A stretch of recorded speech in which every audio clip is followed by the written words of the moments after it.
महाराष्ट्र शिक्षक पात्रता परीक्षा 2025 पेपर 1 पहिली ते 5वी साठी उमेदवार हे 50% 12वी तसेच DTED परीक्षा उत्तीर्ण असावेत.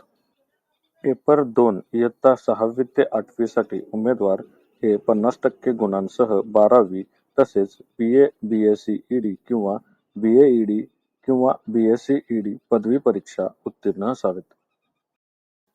कोणतीही एक परीक्षा देणाऱ्या उमेदवारांनी 1,000 रुपये अर्ज शुल्क तसेच SC, ST आणि दिव्यांग प्रवर्गातील उमेदवारांनी 700 रुपये अर्ज शुल्क भरायचे आहेत.